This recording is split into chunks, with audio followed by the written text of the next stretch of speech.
আলহামদুলিল্লাহ মহান রব্বুল আলামিনের দরবারে লাখো কোটি শুকর যে আল্লাহ রব্বুল আলামিন আজ পবিত্র জুমার দিন আল্লাহ পাকের মসজিদে আসার বসার তৌফিক দান করেছেন।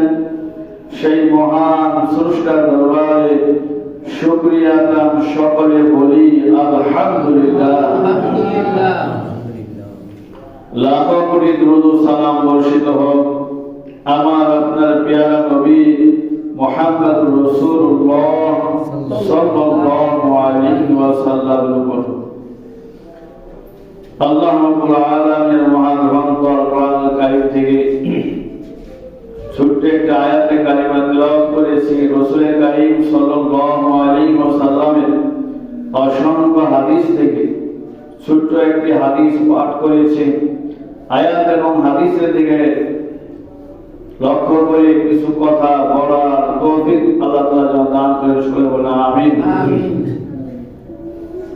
আল্লাহ রাব্বুল আলামিন পৃথিবীতে মানব জাতি সৃষ্টি করেছেন, জিন্নাত সৃষ্টি করেছেন। মানুষ এবং জিন আল্লাহ রাব্বুল আলামিনের ইবাদত করবে এই জন্য। আল্লাহ পাক কোরআনুল কারীমের মধ্যে বলেছেন ওয়া মা খালাকতুল জিন্না ওয়াল ইনসা ইল্লা লিয়াবুদুন।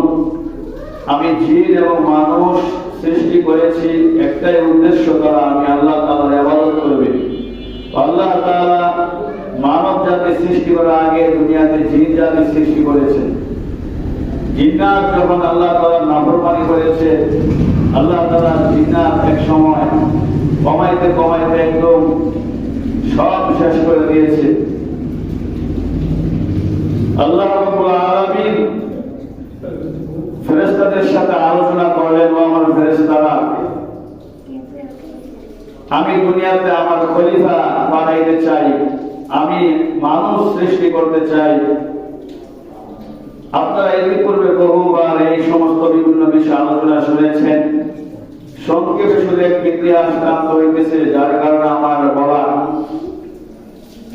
আল্লাহ রাব্বুল আলামিনের এই কথা শুনে ফেরেশতারা বলে, আল্লাহ কেন তুমি মানুষ সৃষ্টি করবা?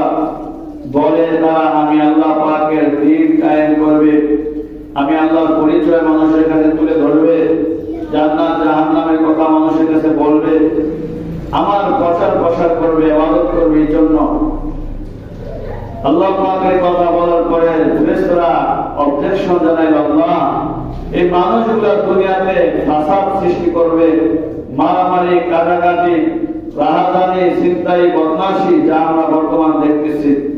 দুনিয়ার মধ্যে অত্যাচার, অবিচার, জুলুম শুরু হবে। কি প্রয়োজন? ইবাদত করার জন্য তো আমরা ফেরেশতারাই যথেষ্ট। আল্লাহ পাক বলেন, ফেরেশতারা আমি আল্লাহ তাআলা যা জানি তোমরা তা জানো না। কোন সুবহানাল্লাহ। অনেক মানুষ তো মনে করে আল্লাহ যা জানে নবীরা নাকি তা জানে। তাহলে আল্লাহ নবীর মধ্যে পার্থক্য হইল? বলেন, আল্লাহ তাআলা নবী রাসূলদেরকে যতটুকু জানাইছেন ততটুকু তারা জানেন।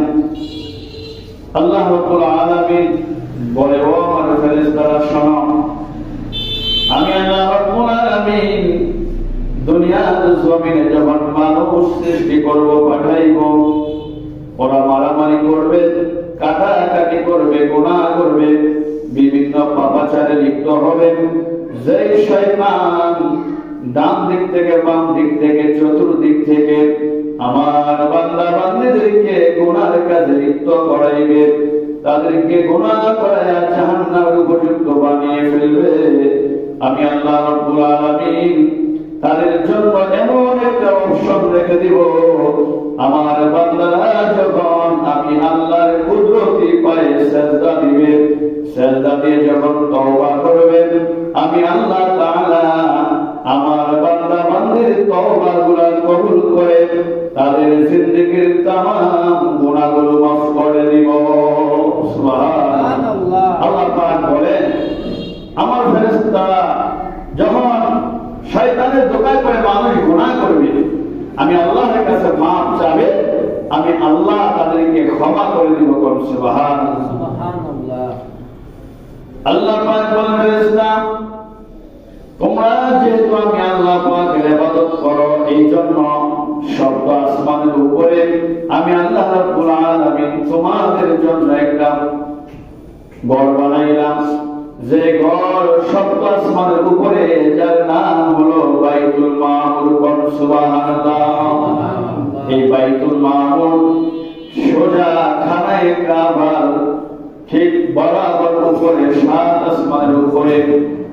এই ঘরটা হলো ফেরেশতাদের ইবাদতের জন্য আল্লাহ রাব্বুল আলামিন তৈরি করেছেন।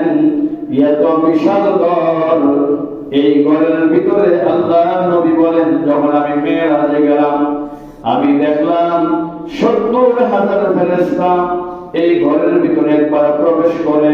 ফিল বাইতিল মামুর ইযা হুয়া ইয়াদখুলুহু কুল্লা ইয়াউমিন ৭০,০০০ মালাকিন লা ইয়াউদুনা ইলাইহি। আল্লাহর হাবিব বলেন ৭০,০০০ ফেরেশতা একবার প্রবেশ করলো। প্রবেশ করার পরে ২ রাকাত নামাজ পড়ে বের হলো। কিয়ামতের আগে আর কোন সময় এই ৭০,০০০ ফেরেশতা ইবাদতের সময় পাবে না। কোন সুবহানাল্লাহ। এত সংখ্যক ফেরেশতা আল্লাহ বানাইছেন, একবার ৭০,০০০ ফেরেশতা ঢুকলো আর বের হলো, এরপরে আর তারা সিরিয়াল পাবে না এই ৭০ করে ঢুকার জন্য। এত ফেরেশতা আল্লাহ তাআলা বানিয়েছেন। আল্লাহ পাক বলে, ফেরেশতা শোনো, আমি যে মানব সৃষ্টি করলাম আমার ইবাদত করবে, আমার দাসত্ব করবে, আমার গোলামি করবে, কিন্তু তারা তো আর আসমানে আসবে না, দুনিয়ার জমিনে তারা ইবাদত করবে। আমার বান্দা বান্দীদের জন্য তোমাদের যেমন একটা ঘর আছে ইবাদতের, আমি আল্লাহ দুনিয়াতে একটা ইবাদতের ঘর বানাই। বলে সুবহানাল্লাহ। আল্লাহ পাক রব্বুল আলামিন ওই সাত আসমানের উপরে বাইতুল মামুরের ঠিক বরাবর নিচে পৃথিবীর মতো জায়গা, যেখানে বর্তমানে রয়েছে আল্লাহর ঘর বাইতুল্লাহ। সুবহানাল্লাহ। এই ঘর সর্বপ্রথম বানাইছেন আল্লাহ কোরআনে বলেছেন, ইন্না আউওয়ালা বাইতিন উযিআ লিন-নাসি লাল্লাযী বিমাক্কাতা মুবারাকান ওয়া হুদাল লিল-আলামিন ফীহি আয়াতুম বাইয়িনাতুম মাকামু ইব্রাহিম। আল্লাহ পাক বলেন, ওইখানে কাবা মক্কা শহরের মধ্যে রয়েছে বাইতুল্লাহ। এই ঘর পৃথিবীর সর্বপ্রথম ঘর আল্লাহ বানিয়েছেন মানব জাতির ইবাদতের জন্য। সুবহানাল্লাহ। আল্লাহ পাক বলেন, ফীহি আয়াতুম বাইয়িনাতুম মাকাম ইব্রাহিম। ওখানে আল্লাহর কুদরতের নিদর্শন হিসাবে মাকাম ইব্রাহিম, সে পাথর রয়েছে। আমরা হজের আলোচনার সময় এই আলোচনাগুলো করি। আজকে আমার বিষয় হজের আলোচনা না, যে আল্লাহ পাক যে ইবাদতের জন্য কি ঘরগুলা বানাইলেন দুনিয়াতে। তার মানে বোঝা যায় ইবাদতের জন্য আল্লাহ সাত আসমানের উপরে প্রথম ফেরেশতাদের জন্য একটা ঘর বানাইলেন, যার নাম হচ্ছে বাইতুল মামুর। দুনিয়ার জমিনে আল্লাহ তাআলা মানব জাতির জন্য ইবাদত হিসাবে ঘর বানাইলেন বাইতুল্লাহ শরীফ, মক্কায় অবস্থিত খানায়ে কাবা। সুবহানাল্লাহ। এই খানায়ে কাবা অনেক ইতিহাসের আগে শুনেছেন, নূহ আলাইহিস সালামের বন্যার সময় ধ্বংস হয়ে গেল। এরপর ইব্রাহিম নবীকে আল্লাহ বললেন, এই খানায়ে কাবা তোমরা নির্মাণ করো। খানায়ে কাবা ইব্রাহিম পয়গম্বর পুনরায় তার সন্তান ইসমাইলকে নিয়ে মাকামে মাহমুদ অর্থাৎ হাজরা আসওয়াদ কালো পাথর, জান্নাতি পাথরে পাড়া দিয়ে দিয়ে আবার পুনরায় খানায়ে কাবার কাম শেষ করলেন। করার পরে কিছু পাথর অবশিষ্ট ছিল। এবার আল্লাহ পাক রব্বুল আলামিনকে ডাক দিয়ে বলেন, ও আল্লাহ, তোমার ঘর বাইতুল্লাহ আবার নির্মাণ করলাম, কিছু পাথর অবশিষ্ট রয়েছে। আল্লাহ ইব্রাহিম, এই পাথরগুলোকে তুমি জাবাল আবওয়া, ওই পাহাড়ের উপরে চলে যাও, আর ওই পাহাড়ের উপরে গিয়ে তুমি নিক্ষেপ করো। এবার ইব্রাহিম পয়গম্বর, আল্লাহ এই পাথরগুলো নিক্ষেপ করলে আর কতটুকু দূরে যাবে? আল্লাহ কয়, ইব্রাহিম তোমার কাজ হলো নিক্ষেপ করা, তাম দুনিয়ার আনাচে কানাচে পৌঁছায়া দিয়ে দিবেন। জোরে কন্তিনিকে আল্লাহ ইব্রাহিম আলাইহিস সালাম পাথরগুলো ঢিল মারলেন, ফেরেশতার মাধ্যমে আল্লাহ পাক পৃথিবীর বিভিন্ন আনাচে কানাচে গুলো ফেললেন। নবী আমার বলেন, যে সমস্ত জায়গার মধ্যে ওই পাথরের টুকরাগুলো পড়েছে, ওই সমস্ত জায়গায় আল্লাহর ঘর খানায়ে কাবার অংশ মসজিদ একদিন না একদিন হলো ওই জায়গাগুলোর মধ্যে হবে। সুবহানাল্লাহ। তার মানে বোঝা যায় ইব্রাহিম আলাইহিস সালাম যে পাথর নিক্ষেপ করেছিলেন, আল্লাহ পাক একটা পাথরের টুকরা আপনাদের মসজিদের মধ্যে ফেলছে। সুবহানাল্লাহ। যার কারণে আজ এখানে আল্লাহ তাআলা মসজিদ তৈরির ব্যবস্থা করে দিয়েছেন। তার মানে কি বুঝলেন? আল্লাহ পাকের ঘর, মসজিদ, ইবাদতের ঘর, খানায়ে কাবা, এগুলো কোনো বিধর্মী বা সাধারণ কোনো মানুষ, গুনাহগার মানুষ এগুলো করে না। যারা এগুলো তৈরি করে তারা খুব ভালো মানুষ। যেমন আল্লাহ পাক করেছেন, ইব্রাহিম আলাইহিস সালাম মক্কার ঘর করেছেন। এই খানায়ে কাবার পরে সর্বপ্রথম মুসলমানদের মধ্যে যিনি মসজিদ বানাইলেন তিনি হচ্ছেন আমার প্রিয় নবী মুহাম্মদুর রাসূলুল্লাহ সাল্লাল্লাহু আলাইহি ওয়াসাল্লাম। আল্লাহ নবী নবুয়তি পাইলেন, মক্কার জমিনের মধ্যে অবস্থান করতেছেন, কিন্তু মক্কার কাফের মুশরিকরা আমার আল্লাহর নবীকে মক্কায় থাকতে দেয় নাই। আল্লাহ পাক বলেন, নবীজি আর কত অত্যাচার নির্যাতন সহ্য করবেন? ওগো নবীজি, আপনি রাতের গভীরে হিজরত করে আপনি মক্কা থেকে মদিনায় চলে যান। সুবহানাল্লাহ। আল্লাহ নবী সাল্লাল্লাহু আলাইহি ওয়াসাল্লাম আল্লাহ পাকের হুকুমে রাতের গভীরে এই আলোচনা আপনারা অনেক শুনেছেন, হিজরতের আলোচনা। আল্লাহ নবী যখন মক্কা থেকে মদিনায় আবু বকরকে সঙ্গে নিয়ে আরেকজন ইহুদি সাওয়ারি হিসাবে রাসূলকে আলিগায় নিয়ে গেলেন। যেতে যেতে আল্লাহ রাসূল মদিনায় ঢুকা আর অনেকটা জায়গা আগে, কিছুক্ষণ আগে একটা জায়গা নবীজি অবস্থান করলেন, যে জায়গাটার নাম হচ্ছে কুবা। যেরকম কি কুবা নামক জায়গা আল্লাহ রাসূল সেখানে অবস্থান করলেন। কিতাবের মধ্যে পাওয়া যায় আল্লাহ রাসূল সেখানে 14 দিনের মতো অবস্থান করেছেন। সুবহানাল্লাহ। আল্লাহ রাসূল এখানে থাকতেছেন, হঠাৎ করে আল্লাহ নবীজি একটা জায়গা তার পছন্দ হয়ে গেল। জায়গাটা পছন্দ হলো, আল্লাহ নবী কয়, আবু বকর, এই জায়গাটা আমার বড় পছন্দ হয়েছে, এই জায়গার মধ্যে আমি আল্লাহর ঘর মসজিদ বানাইব। সুবহানাল্লাহ। এই সর্বপ্রথম উম্মতে মুহাম্মাদের মধ্যে আমার আপনার নবীজি মসজিদ বানানোর জন্য নিয়ত করলেন, একটা জায়গা পছন্দ করলেন। এই জায়গাটা একটা ইহুদি ছিল, ইহুদির জায়গা। আল্লাহ নবী বললেন, ইহুদি, এই জায়গার মধ্যে আমি আল্লাহ পাকের ঘর মসজিদ বানাইব, এই জায়গাটা আমার কাছে বিক্রি করো। ইহুদি বলছে, না, জায়গা বিক্রি করবো না। আল্লাহ রাসূল বলেন, তাহলে তুমি কালেমা পড়ে মুসলমান হও, আল্লাহর রাস্তায় দান করো। ইহুদি বলে, আমি কালেমাও করবো না, বিক্রিও করবো না, আর দানও করবো না। এখন না দিলে ক্যান্সেল করে নেওয়া যায়? বলেন, আমরা না দিলে রীতি না করে, তাই না?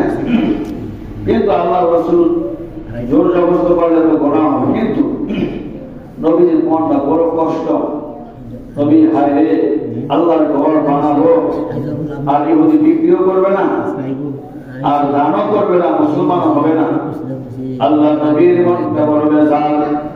আবু বকর কয়, ইয়া রাসূলুল্লাহ, ইয়া হাবিবাল্লাহ, আমার জীবনের চাইতে নবী আপনাকে মহব্বত করি, ভালোবাসি। ও নবীজি, কেন আপনার মনটা এত খারাপ, বেজার কেন?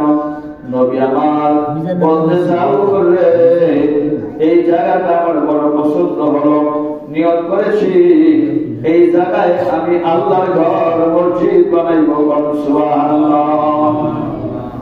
কিন্তু ইহুদি বিক্রি করবে না। আবু বকর পেলেন, গিয়ে বলতেছে, ভাই ইহুদি, জায়গাটা নবীর পছন্দ, তুমি বিক্রি করো। ইহুদি রাজি হয় না। ওমর বললেন, এরপর ইহুদি রাজি হয় না।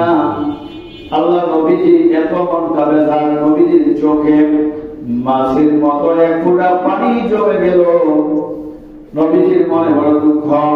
এমনিতে আল্লাহ নবীজির একজন সাহাবী, ধনী সাহাবী, যাকে ওসমানের গনি বলা হয়, জিন্নুরাইন বলা হয়, যার কাছে আল্লাহ নবীজি তার দুটো মেয়ে বিবাহ দিয়েছেন, সুবহানাল্লাহ। হযরত ওসমান এমন ধনী, এমন দানবীর ছিলেন, আল্লাহু আকবার, অনেক বড় দানবীর ছিলেন। বলছে, নবী কি হচ্ছে আপনার? বলতেছে, ওসমান, তুমি তো ব্যবসা বাণিজ্যের জন্য বিভিন্ন রাষ্ট্রে যাও, শহরে যাও, সিরিয়ায় যাও, শামে যাও। ওসমান রে, এই জায়গার মধ্যে আল্লাহর ঘর মসজিদ বানাইব, কিন্তু ইহুদি বিক্রি করবে না, বলে মনে কষ্ট। এমনিতে হযরত ওসমান গনি ইহুদির কাছে গেলেন, বা ইহুদি, তুমি জায়গাটা বিক্রি করো, আল্লাহর নবীজির পছন্দ হয়েছে, বিনিময়ে তুমি কি চাও? ইহুদি চিন্তা করলো আর বলল, ওসমান, তোমার জন্য আমি অপেক্ষা করতেছি। সুবহানাল্লাহ। কেন অপেক্ষা করতেছে জানেননি? চিন্তা করছে, আবু বকরের কাছে কি আছে, কয়টা দিব, ওমর আর কয় টাকা দিবে। ওসমান যেহেতু ধনী, ওর কাছে যা চাবো তাই পাওয়া যাবে। আর যেহেতু তাদের নবীরে তারা জীবনের চাইতে ভালোবাসে, এমন একটা চাবো, যদি দিতে দিব, না দিতে নাই। ওসমান তো এমন সাহাবী, দেখলে অনেক সময় বোঝা যায় না যে সে তো ধনী। অনেক মানুষ আছে বাবা, দেখতে বোঝা যায় না, কিন্তু তার মনটা এত বড়, তার মনটা এত বড়, কাছে না গেলে কোনো সময় বোঝা যায় না যে কোন ঠিক নেই। আমার ভাইরা, ওসমানের একটা ঘটনা আপনাদেরকে শোনাই। আল্লাহ নবীর কাছে একটা লোক গিয়া কয়, ইয়া রাসূলুল্লাহ, আমার কিছু দান করেন। আল্লাহ নবীকে, আমার কাছে এই মুহূর্তে কিছুই নাই, আমি একটা ঠিকানা দেই, ওই ঠিকানা মতো যাও, তোমাকে একটা ভালো একটা দান পাইবা, যদি কোন সুবহানাল্লাহ। মাঝে মধ্যে যখন মহিলা বা পুরুষ এসে বলে, হুজুর আমাদের একটু বলে তো কিছু সাহায্য করতো, আমরা বলি না, ভাই কয়টা মানুষ আইয়ে আমি গাল মাছ বাবার কেন্দ্র মসজিদের অনেক মানুষ, তাই না? আল্লাহ রাসূল বলে, যাও ওসমানের কাছে গিয়ে বলো, আল্লাহ নবী তোমার কাছে পাঠাইছে। ইহুদি গেছেন, গিয়া দেখে ওসমান তার একজন খাদেম, গোলাম, কুপা ছিল না আগে, তেল বইয়া কুপা জ্বালাইতো, কুপার মধ্যে তেল ভরতেছে, একটা ফুটা মাটিতে পড়ে গেছে, অমুক বারবার দরকারছে, কেন তুমি তেলটা মাটিতে ভরাইছো? আর এই যে লোকটা ফাটাইছে, এই লোকটা যায় দেখতেছে, হায় হায় রে, কার কাছে আমার বাড়াইছে নবী? যেই লোকে এক ফুটা তেল বসে দেখতে গোলামরা এমনি ধমকায়, এই লোকে আমার কি দান করবো? কিন্তু ওসমান যেখানে ধমকাইছে, কারণ তারা অপচয় করতো না, কিন্তু দান করতে করছো।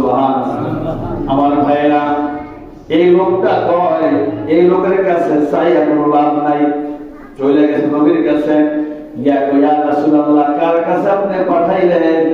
এক ফুটা তেল পড়ার কারণে যেইভাবে ধমকাইছে, আমার মনে হয় না লোকটা কোনোদিন দান করবে।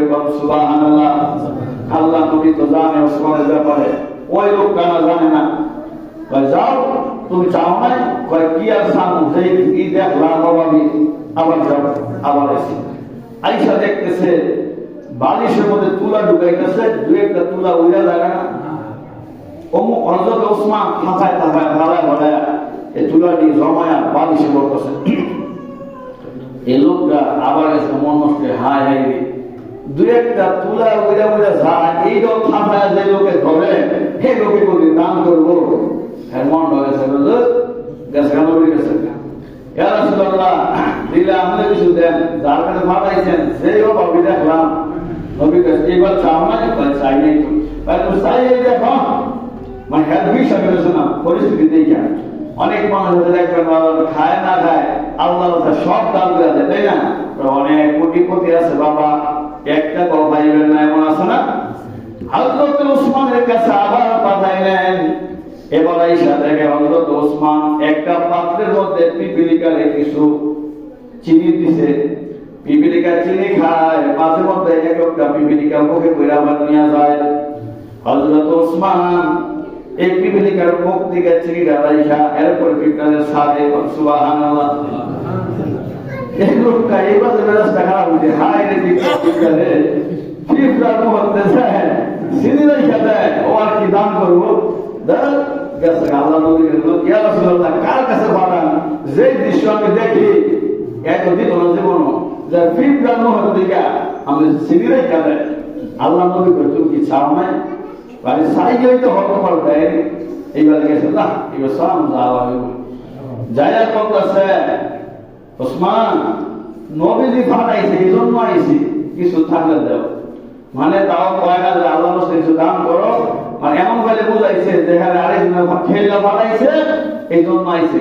ওসমান নবীজি ফাটাইছে এই জন্য আমি আইছি, দিলে কিছু দেও। মানে দ্বিতীয় তো দাম নই, নবীজির কথা রাখবার লাগে কথা এই সিস্টেমে কইছে যে উমুকে ফাটাইছে দেখে আইছি, দিলে কিছু দেও। এমনিতেই হযরত ওসমান রাদিয়াল্লাহু আনহু গোলাম একটা ওটের পা বিশাল একটা শহর নিয়ে আসতেছে। এমনিতেই বলছে নবীজি পাঠাইছে? জি। তাহলে ওই যে দেখো আমার ওটের পা আসতেছে, এখান থেকে যে ওটটা তোমার পছন্দ হয় হেঁটে তুমি নিয়ে যাও। সুবহানাল্লাহ। লোকটা কয় কি গেলে এমন কিপটা দেখলাম, মনে মনে ভাবলাম যেটা পছন্দ ঠাট্টা করে না কেমন হয়? ভাই ঠাট্টা করতেছে? না না, তোমার যেটা পছন্দ তো সামনে যেটা বড় সরস, তাহলে এইটা আমাদের যাওয়া নিয়ে যাও। যে ওটটা ছাগল ঘরে একটা অভ্যাস, যেটা একদিকে যায় সব দিকে যায়। বড়টা যখন নিচে নিয়ে রওনা করছে, পিছিয়ে সব রওনা করছে। ভাই সবটাই আমার কাছে থামার না গেলে যাইতেছে, যাও সবই তোমার এই হলো ওসমান রাদিয়াল্লাহু আনহুর মানসিকতা। কিন্তু সামনাসামনি তো দেখছে একরকম, এখন বলতে পারে এরকম ব্যবহারটা কেন করলো? ভাই ওসমান তোমার মনটা একরকম, পরিবেশটা দেখলাম আরেক রকম, কারণ কি? ভাইজান এই যে দেখলেন পিঁপড়াকে আমি খাবার দিলাম, আবার পিঁপড়ার সাথে নিয়ে যায়, এই জন্য রাইখানে কারণ হলো যে পিপিলিকা গুলো খাইছে তাদের পেট ভর্তি হয়েছে, আরো যে পিপিলিকা আসতেছে এখন যদি সব শেষ হয়ে যায়, যারা খায় নাই তারা কি খাবে? ওই পিপিলিকার কথা চিন্তা করে আমি তাদের কাছ থেকে রাইখা দিছি। সুবহানাল্লাহ।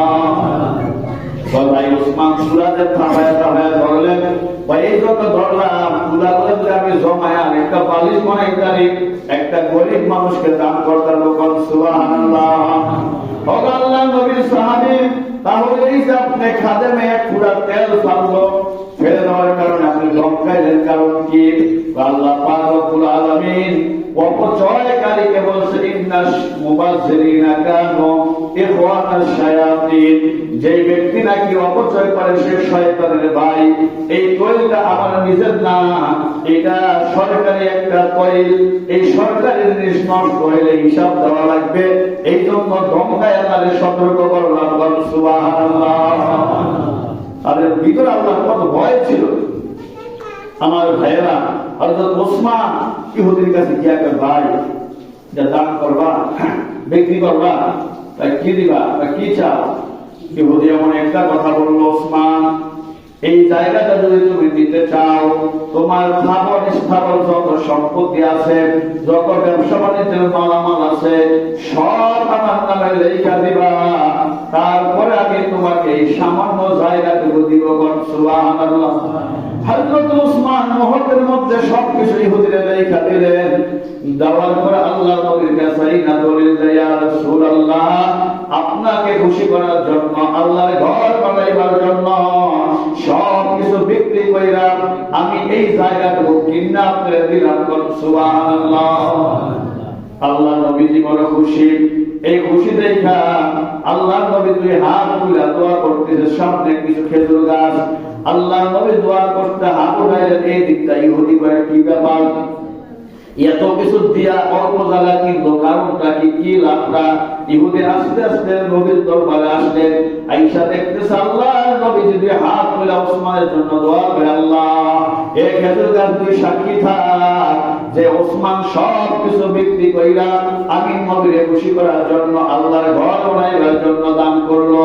আল্লাহ এই ওসমানকে তুমি কিয়ামত পর্যন্ত যতদিন বাইচা থাকে তুমি তারে কোনোদিন ফকির বানায়ো না। সুবহানাল্লাহ। ওসমান খালি ধনী হইতেই থাকে, ইয়া রাসূলুল্লাহ আমি গরিব হই না, ওই বানাতে গরিব, তুমি দান করো, আমাদের দান করে সম্পদ বাড়ায় দেয় কে? আল্লাহ তাআলা। আল্লাহ নবীজি বললেন সাহাবীরা পাথর টোকায়া, নবীজি পেটে খাবার নাই, পাথর টোকায়া টোকায়া এই মসজিদ বানাইলেন, যে মসজিদের নাম হলো পৃথিবীতে সর্বপ্রথম মসজিদ খানায় কাবার পরে, যার নাম হলো কুবা মসজিদ।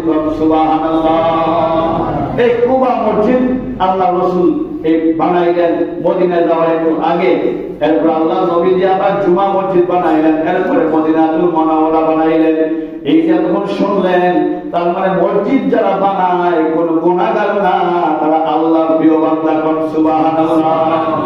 আল্লাহর হাবিব বলেন এই মসজিদুল কুবার মধ্যে যদি কোনো ব্যক্তি এক ওয়াক্ত নামাজ পড়ে, একটা কবুল ওমরা হজের সওয়াব তার আমলনামায় যিনি লিখে দিবেন, জুড়ে কোন তিনি কে?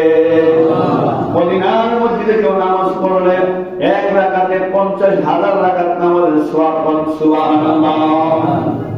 আল্লাহর হাবিব বলেন মান বানা লিল্লাহি মাসজিদান বানাল্লাহু লাহু বাইতান ফিল জান্নাহ। আল্লাহর নবী বলেন সাহাবীরা শোনো, এই পৃথিবীর জমিনে যারা আল্লাহর মসজিদ বানাবে, আমার আল্লাহ তার জন্য জান্নাতে ঘর বানাইবে। কোন সুবহানাল্লাহ।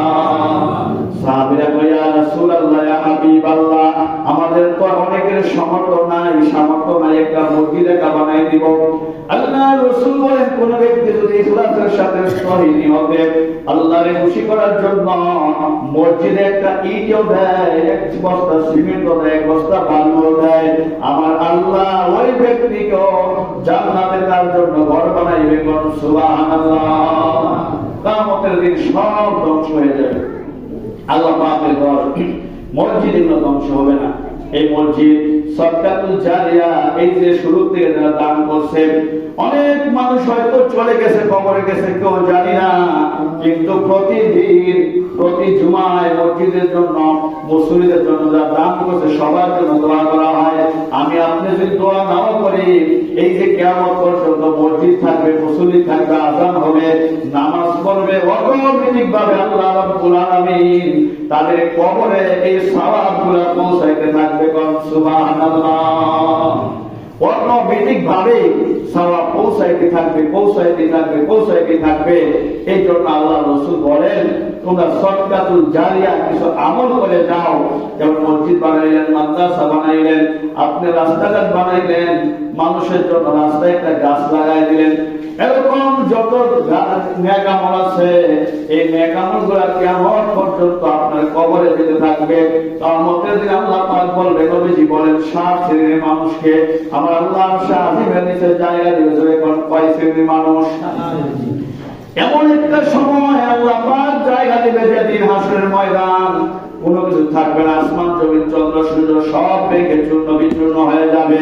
পৃথিবীতে 30 ভাগ জমিন, 70 ভাগ পানি, এই 70 ভাগ পানি সব কিছু শুকায়া জমিনটা তামা হয়ে যাবে। মানুষের আধা হাত উপরে সূর্যটা থাকবে, এমন জোরে তাপ দিবে, আল্লাহ রাসূল বলেন মানুষের ঘাম বাইতে গলা পর্যন্ত হবে, কেউ সাঁতার পর্যন্ত কাটবে।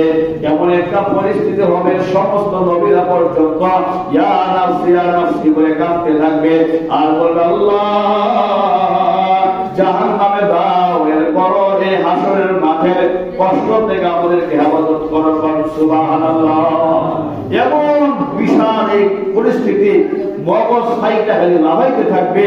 আল্লাহ নবী কয় ওই দিন শুধুমাত্র আল্লাহ পাক যে আরশের মধ্যে বসবেন, চেয়ারের মধ্যে, আরশের নিচে এখন উপরে যত রোদই হোক, এই মসজিদের সামনে যে রোদ আছে বলেন, আল্লাহ পাক যে চেয়ারটার মধ্যে বসবেন, এই আরশের নিচে বিশাল বড় একটা ছাওয়া করব।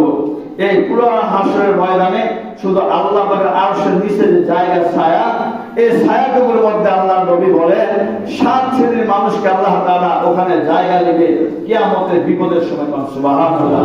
তার মধ্যে এক শ্রেণীর মানুষ হলো যারা মসজিদকে আবাদ করে, মসজিদের সাথে তাদের অন্তরটা লাগা থাকে। সুবহানাল্লাহ। আপনি যদি মসজিদকে মহব্বত করেন, মসজিদকে ভালোবাসেন, আপনার নিজের ঘরটা যেমন আপনি খেয়াল রাখেন, পানি কমবে কিনা, তার কিছু লাগবে কিনা, ময়লা হয়েছে কিনা, ঠিক তেমনি ভাবে আল্লাহর ঘর কোন সময় কি লাগে এই সব কিছু দিয়া, টাকা হোক পয়সা হোক নামাজ সব যেই কোনো ভাবে আল্লাহর ঘর মসজিদকে যদি আপনি মহব্বত করেন, ভালোবাসেন, তাহলে এই মসজিদ কিয়ামতের দিন আপনার জন্য সুপারিশ করবে, বলবে আল্লাহ আমার বান্দা এই মসজিদ দান করেছে, যার কারণে অসংখ্য তোমার বান্দারা নামাজ পড়তে পেরেছে।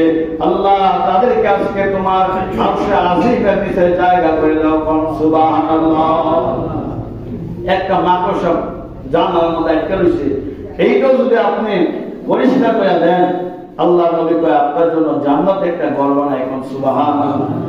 এই একটা আমল আছে, সরাসরি হাদিস রাসূল বলছেন যে আমার ঘর বানাবে দুনিয়াতে, আমি আল্লাহ তাদের জন্য জান্নাতে ঘর বানাইব। সুবহানাল্লাহ। কিন্তু দেখা অনেক সময় একটা ময়লা করে দেখলে আমরা ইমাম সাহেবকে বুঝি, মুয়াজ্জিন সাহেবকে বুঝি, খাদেমকে বুঝি, আবার অনেক সময় দেখা যায় খাদেম করে আমরা গুরুত্ব দিই না, একটু মুছে খাদেম। আমি চিন্তা করছি যে কারিগরের খাদেম একটা এমপি সাহেবের পিএস, হ্যাঁ, তার যদি একটা পাওয়ার থাকে, কিয়ামতের দিন যারা খাদেম মসজিদকে পরিষ্কার করে মোছা দেয়, আল্লাহ নবী কয় তাদের কি পাওয়ার তোমরা জানো? আরে সাধারণ যারা আযান দেয়, নবী বলেন মসজিদকে যারা আযান দিয়ে মসজিদের খেদমত করে, হাসরের ময়দানে কোটি কোটি মানুষের সামনে দেখা যায় একদল মানুষ কোটের মতো গলাটা এইভাবে গোছা থাকবে। হাসরের মানুষ বলবে আল্লাহ এখন ফেরেশতা না নবী রাসূল, তাহলে আউলিয়া গাউস কুতুব, আল্লাহ পাক বলল ওরা কিছুই না, ওরা সাধারণ মানুষ, দুনিয়াতে আযানের মাধ্যমে বিনা টাকায় বিনা পরিশ্রমে শুধুমাত্র আল্লাহকে খুশি করার জন্য আযান দিছে। নবী কয় এইভাবে 7 বছর কেউ বিনা পরিশ্রমে বিনা টাকায় আল্লাহকে খুশি করার জন্য মসজিদে আযান দেয়, আল্লাহর নবী কয় ওই ব্যক্তি কিয়ামতের দিনে তাদের গলাটা উঁচু থাকবে, সব মানুষের চাইতে তাদের সম্মান বেশি হবে। সুবহানাল্লাহ। তাহলে যারা মসজিদকে মোছা দেয়, মসজিদ ঝাড়ু দেয়, ধুলাবালি পরিষ্কার করে, কার ঘরের খাদেম? আল্লাহর ঘরের খাদেম। এই জন্য অনেক সময় খাদেম বলে এই খাদেম পছন্দ করে না, এই জন্য মসজিদের খেদমত করবেন।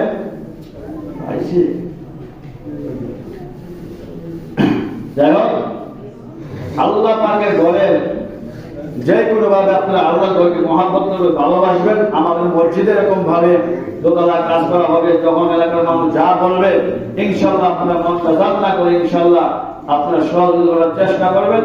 আল্লাহ তাআলা তৌফিক দান করুন। আমাদের দান করুন।